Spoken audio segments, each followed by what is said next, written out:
Hey, everybody, and welcome to the Outdoor Chat. We come to you every weekday on outdoorchat.us and simulcast over on YouTube. We go over everything to be encountered in the great outdoors, including outdoor adventures, critters, vehicles, and much more.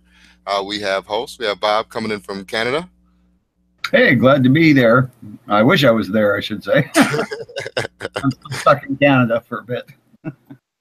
That's all right, man. Your time is coming. Your time is coming. And we have Pete coming in from Tucson.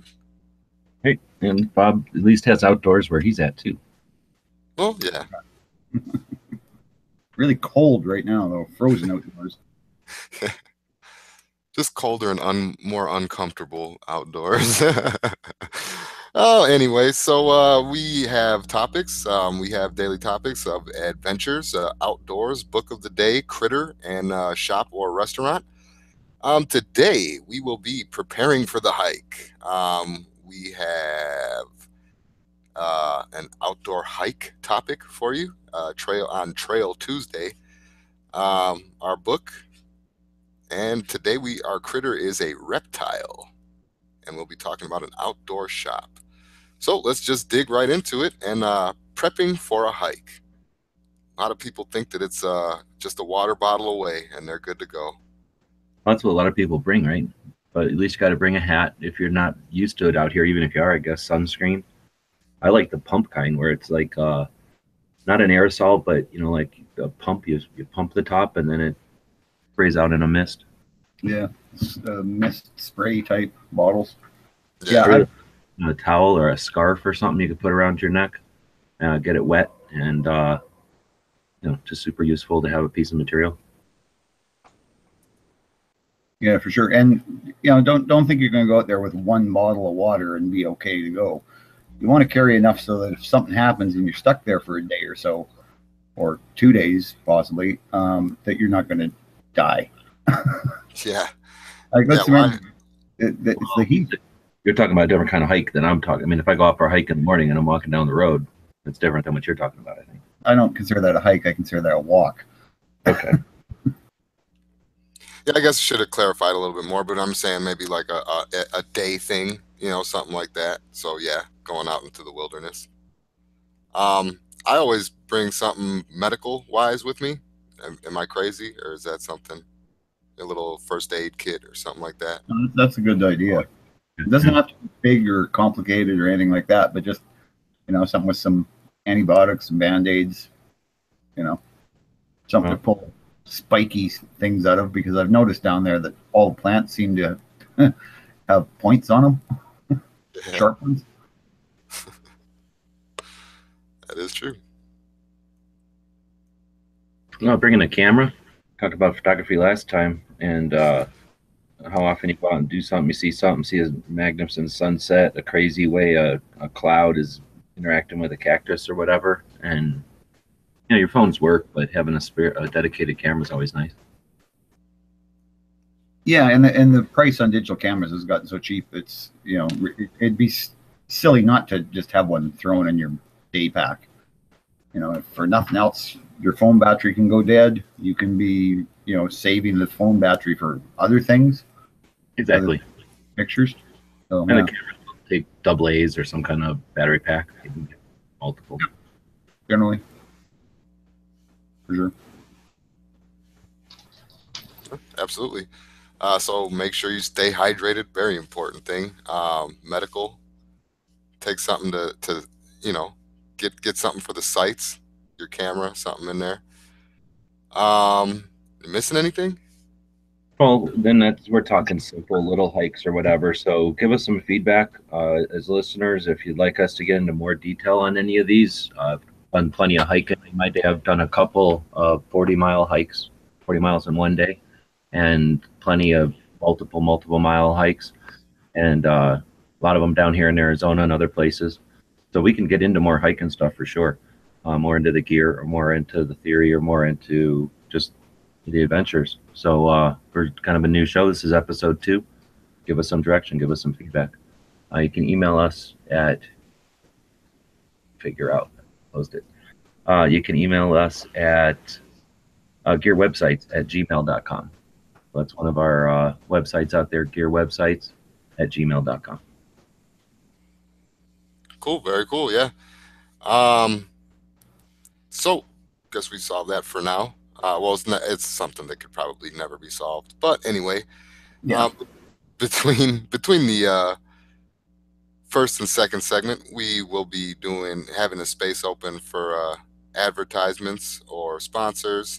For now, since this is our first week, just throwing out the invite people to join us over on outdoorchat.us. Um, got everything for the podcast over there. Most of the podcast will be posted over there. Everything that we go over on the podcast will be posted over there. So make sure get over there, check it out, and like Pete was just saying, check out that gear websites at Gmail and give us your feedback. Let us know what's going on. We will definitely respond. So that will take us to the outdoors section. Now this is Trail Tuesday. Um, and we are going to the Devil's Bridge. This is in Sedona, a great Sedona hike. So have either one of you ever been out that way? I have not. I'm not sure. I don't think so. It's between Flagstaff and Phoenix, Mhm. and it's kind of expensive. So if you went there, you'd know it real quick. And it's where all the vortexes are, and a lot of crystal energies, and bed and breakfasts, and fancy hotels and shops. Buy dresses there, so you probably shop for a lot of dresses there, Bob. Yeah, that's probably not going to happen. That's one of the few places in the state I haven't been, but just because of the prices, and it's all built up with recreation there, and or what would you call that? Like an attraction that is not, I'm not attracted to it, so I haven't been there. Well, I'm not guaranteeing nothing, but this may change your mind. I was looking for like little trails and stuff, and I just thought this was nuts. So they rate this, I guess they have different rating systems for different hiking trails.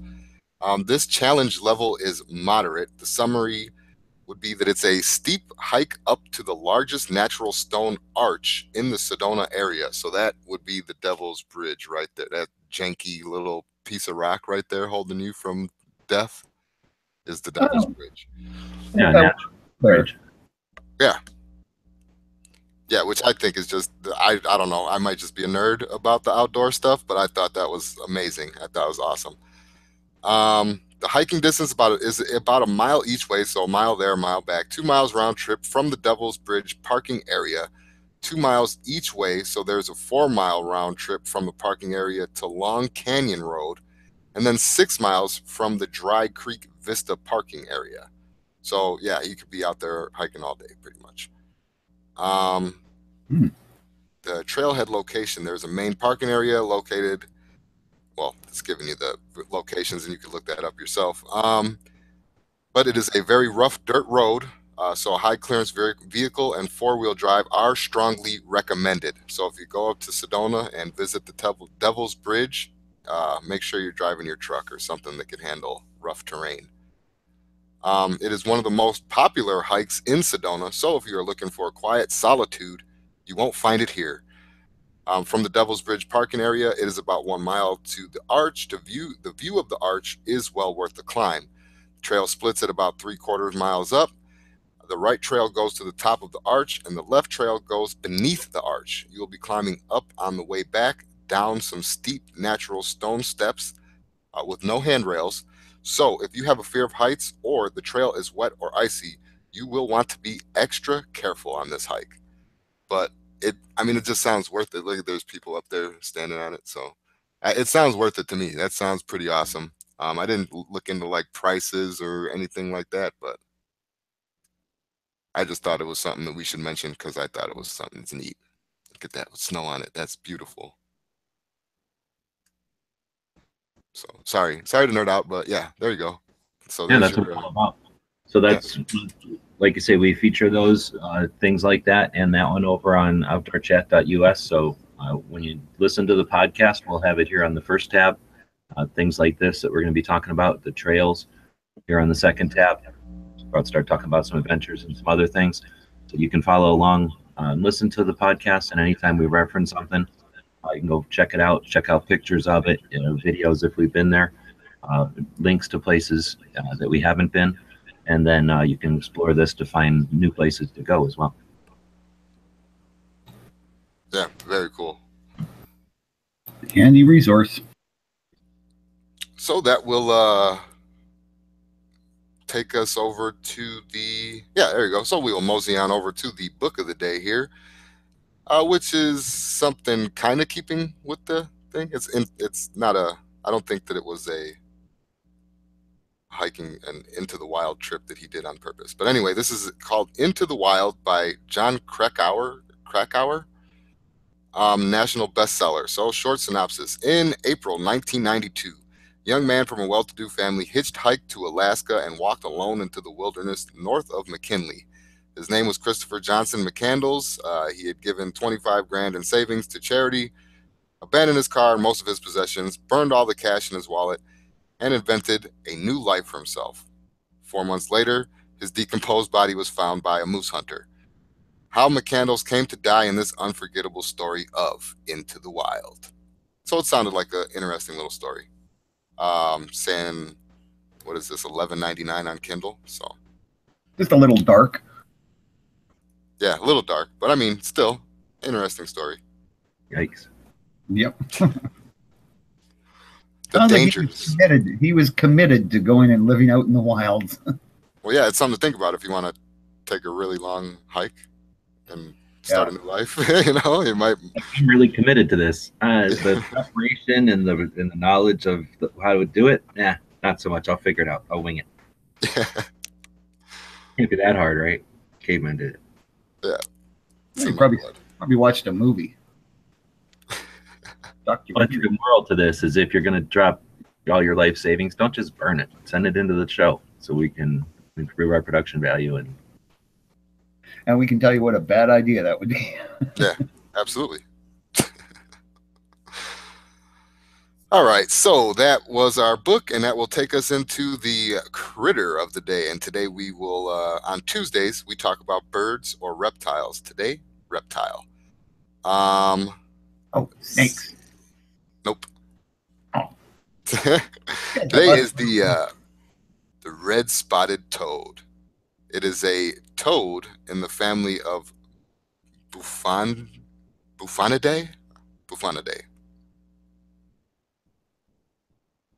Waiting for correction. No correction. Found in the southwestern United States and also in northwestern Mexico.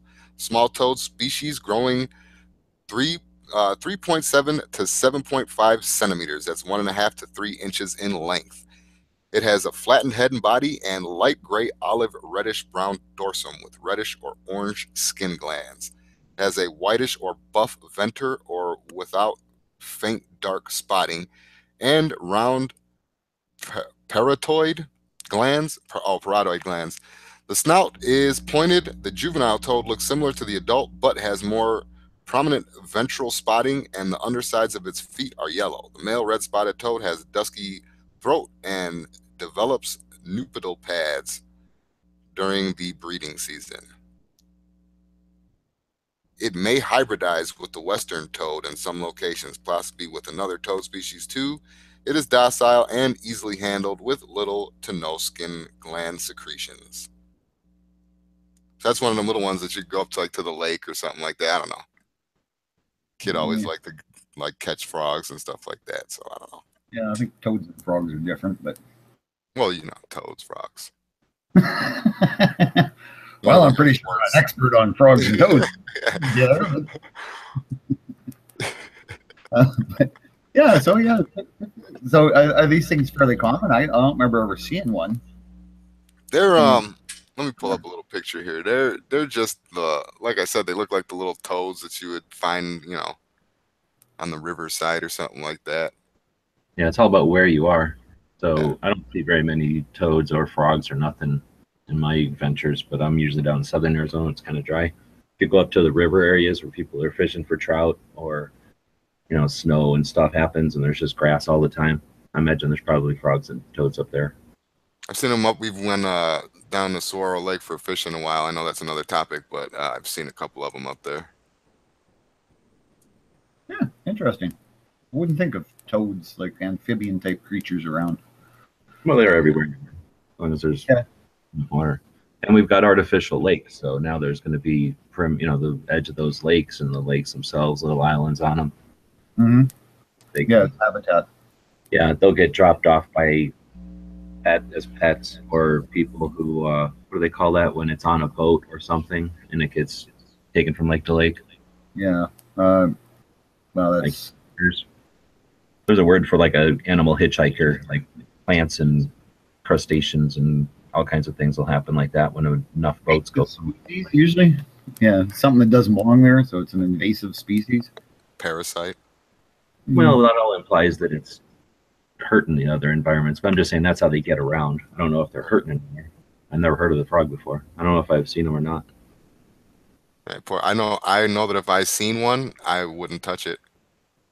Looks like it has something communicable. Yeah, well, that's probably a defensive mechanism on its part. Things with red spots generally are poisonous. Yeah. Red means No, stop. this one isn't. Hey, No, it isn't. yeah, but That's what they'll look like usually. Like you'll barely even tell.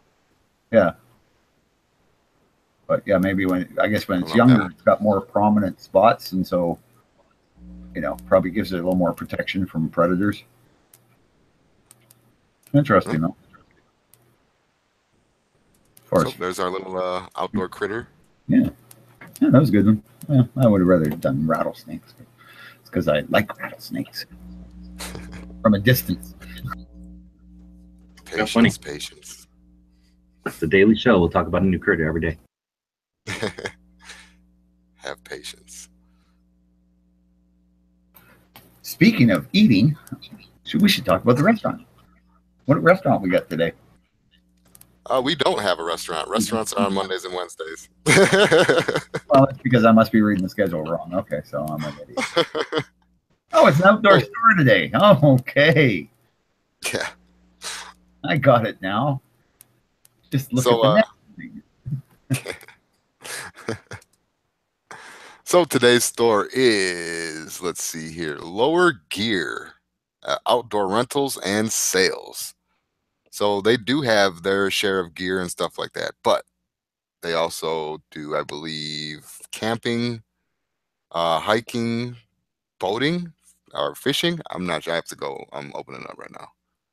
So we go over here. On their website. Looks like they rent gear for different kind of adventures you might be doing. Backpacks, GPSs, first aid kits. Well, that's kind of handy. How to get your feet wet in a new endeavor, right? Yes, because that could cost you a lot of money to buy all this stuff. I don't know if they're. It says they have a catalog around here. Is this from? This says it's in Tempe. Have you been there, Jimmy? No, I haven't. I plan on going there after I looked it up, but no, I haven't. Because yeah, that could be pretty handy. Go through and collect a bunch of stuff up and go camping or hiking or whatever, and come back, and that way you could try something before you buy it. Could also just never have to buy it if you don't like doing it, or if you're just bringing people with you. Like, yeah, you got doing, people visiting from up north or something. They've flown in. Well, they're not going to have any gear with them, and you go, hey, let's go for an overnight or a weekend, camping or fishing or whatever. Way nicer than trying to haul your stuff with you. Yeah, they're not sleeping in my tent. So yeah, definitely something neat, something to look into. But I guess that's what this is kind of all about too, just giving us different avenues and things to explore. So there you go. Yep. Yeah, sure. No, that's a good one.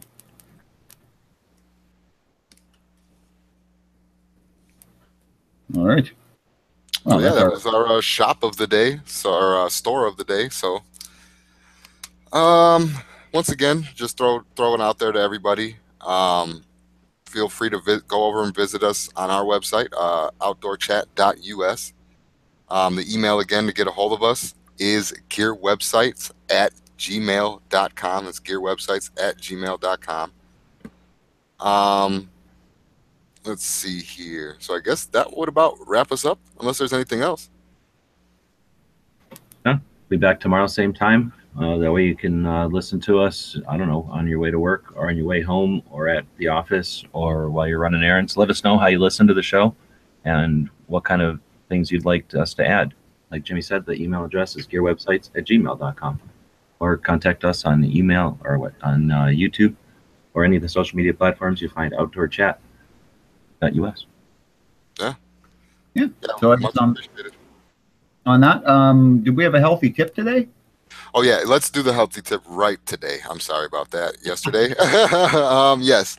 So today, since we were talking about hiking outdoors, all that stuff, berries for your belly. Blueberries, strawberries, and raspberries contain plant nutrients known as antioxidants, which are powerful anthocyanins, which are powerful antioxidants.